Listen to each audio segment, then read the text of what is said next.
everybody, it's Emily Graziano here, and I'm here to do a once-in-a-lifetime edition of my Kiss video diary series because I am going to attempt to weld two of my favorite topics. The band, our band, of course we all know it, Kiss, and the once-in-a-lifetime opportunity of Her Majesty Queen Elizabeth II's Platinum Jubilee. And for those of you who don't know, the Platinum Jubilee is a once-in-a-lifetime occasion because Her Majesty has been on the throne for 70 years. That's not going to happen again in our lifetime. So I am just soaking up every aspect of that. It's very important. You see, I'm wearing my I Heart UK ring, and then I'm wearing my fake Kate Diana ring. So yeah, I had to do that. And here I am talking about Kiss and the Queen, not the band Queen, but the Queen. See, there's a difference if you add the article there.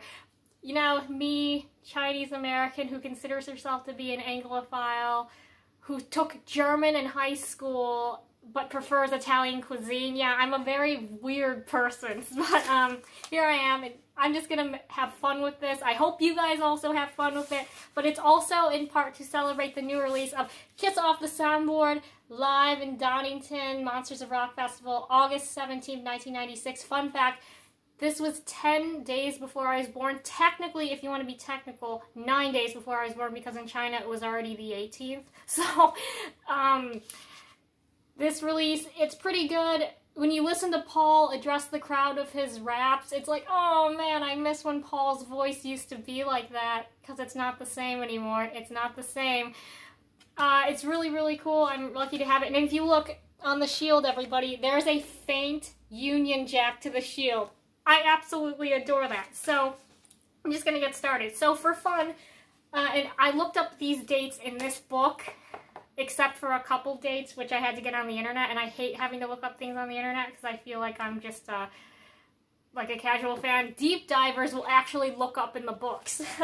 But the first time Kiss ever played in England was on the Destroyer Tour, and they played their first show in England on May 13th, 1976 in Manchester, and then a couple days later they played on May 15th, 1976. That was their first show ever in London at the Hammersmith Odeon.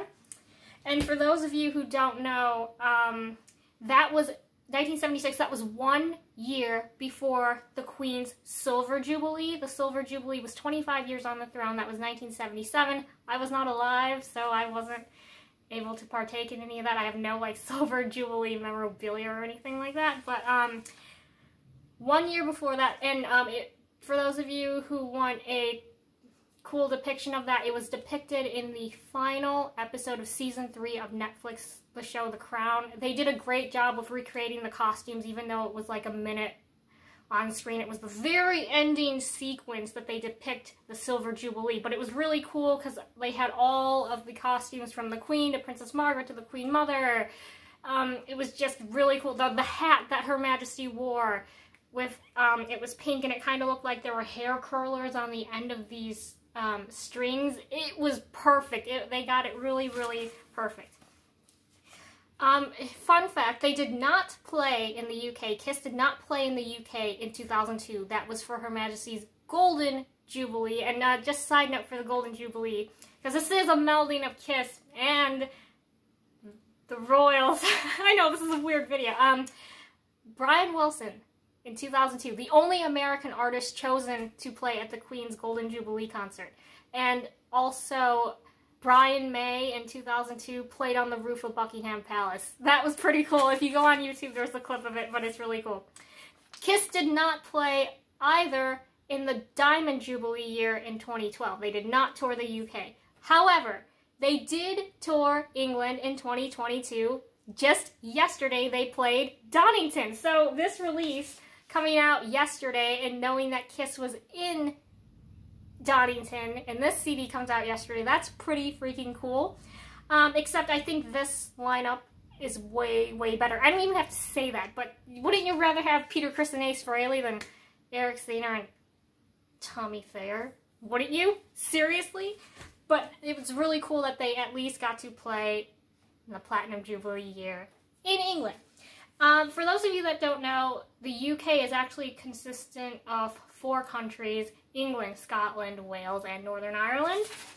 The first time that Kiss played in Scotland was during the Lick It Up tour, October 27th, 1983, at the Apollo Theatre. First time ever in Scotland, in Glasgow, which is very interesting because they played Glasgow before Edinburgh. That's really cool. If you don't know, the movie Trainspotting was set in Glasgow, even though they shot in Edinburgh. So that's really cool. For those of you who don't know, I want to rewatch Trainspotting. It came out the year I was born. Actor Robert Carlyle is in it. That's everything you need to know. It's really like a cult film, but it's really a major cult film.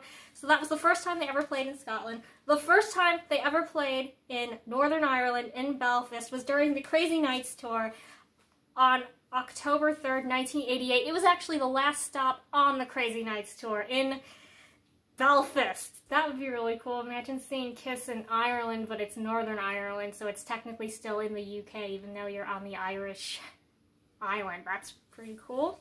And then finally, they did not get to Wales until 1992 during the Revenge tour. They played Wales in Cardiff for the first time on May 20th, 1992. I was very, very shocked that it took them that long to get to Wales. I'm like, whoa, they never played Wales ever in their career until 1992. That's pretty cool. That's insane, actually.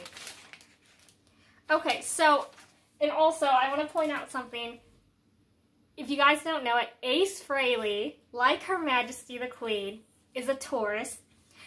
And at one of Ace's concerts, I know this for a fact because I was told about it, that Ace, it had to have been in April, recently, hopefully, it was probably recently, Ace was in England and he wished Her Majesty the Queen a happy birthday. And when I found that out, I was just smiling ear to ear. I was so excited, and that just confirmed to me that Ace, I mean, I knew Ace was already a cool person because I've known that all my life, basically, but it just confirmed to me how awesome of a human being that Ace is. It just, like, it hammered it in stone. Even though it's been already hammered in stone, it's like that it was probably then dipped in platinum and to forever be preserved. But this record store day exclusive of Frehley's Comet Live, this was recorded in England in 1988 at the Hammersmith Odeon, and to the person who actually found out what the word Anglophile meant because I told them about this, I hope you know how much it means to me that this is part of my collection because, you know, it's two of my favorite things. It's Ace in England playing live. I mean, that's pretty cool. And then to know that Ace wished Her Majesty the Queen a very happy birthday, that's really awesome. You know, I think the secret to being cool, half the secret to being cool, is having a birthday in April, because if you think about it, okay, let me think about it in my personal life. My grandfather, Joseph, he was born in April. Then you have Ace Frehley, he was born in April. Then you have Her Majesty the Queen, Queen Elizabeth II, she was born in April. Actor Robert Carlyle, who's Scottish, he was born in April. Actor Mr. William Holden, who won the Best Actor Oscar Award for Stalag 17, Stalag 17. He was born in April, and all those people I consider very cool, to be very, very cool. I think that's half the secret to being cool. My friend Teresa, she was born in April. Shout out, hi Teresa. So I think when you combine all that, that's half the secret to being a really, really cool person if you were born in April. Of course, me, I was born in August, okay? Who else was born in August? Gene Simmons, Vivian Campbell, Princess Margaret. They're pretty cool people. Shout out to the person who knows about this, who gave me this. You know that he was born in August too. But August, I think April's just cooler than August. But anyway, I just thought this would be really, really fun to do because it's a once-in-a-lifetime opportunity. Kiss has been in my life for as long as I can remember. It's actually coming up on 25 years since I became an official Kiss fan. September 1997 was the first exposure, and then I became like a real fan in 1998. And then a lot of people ask me, when did the royals enter my life? And I actually can't name a time, but I think it kind of evolved from loving Disney princess. And then once finding out there were real royalty in the world, I kind of latched onto that. I'd known about Princess Diana for as long as I can remember because she died when I was a year old. In fact, my parents were in China still. After they adopted me, they were still there because of all the paperwork or whatever, and they were there when Princess Diana died. So I've always felt this like weird connection to Princess Diana, knowing that I was still alive when she was alive, and I just think that she was a very fascinating individual, an amazing person. And then I became really fascinated with the Queen maybe when I was like 14, 13, by reading magazines at the dentist office, because that's how I got my royals news. I'd read People magazine and read all the articles about what was happening with Prince William. Oh, he broke up with Kate Middleton. Are they going to get back together? That was what I was reading when I was like 11. But very, very special edition. Congratulations to Her Majesty the Queen on 70 years. She's been at the center of the world since 1952. And she's always been there in times of crisis. And no, that's not a political statement. It's more of a humanitarian statement. Her Majesty has nothing to do with the politics of England. When you can't rely on the Prime Minister, when politics bring you down, when the President of the United States is making an embarrassment of himself, who do you rely on? You rely on the Queen for stability, class, and the fact that she's there for you. She's the sturdy, stable presence of the world who doesn't need to be flashy, she just needs to be present.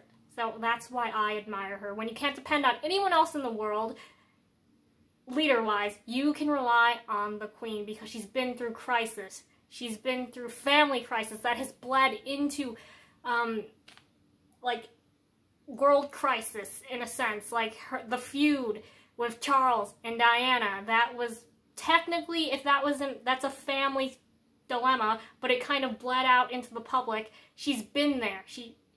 And I just have the utmost respect for her because she's lived her entire life in service. And then you have the band Kiss, who has always been there for me in my life, whose first piece of Americana that I ever knew about, because I can say to you right now, I've been a fan of Kiss longer than I've been a citizen of the United States, okay? I was exposed to Kiss in 1997, became a real fan in 1998, but I didn't become an American citizen until December of 1999. So I can say to you confidently, Kiss has been in my life longer than my citizenship. So I just thought that it would be a really fun welding of Kiss and the Queen. Congratulations to the Queen.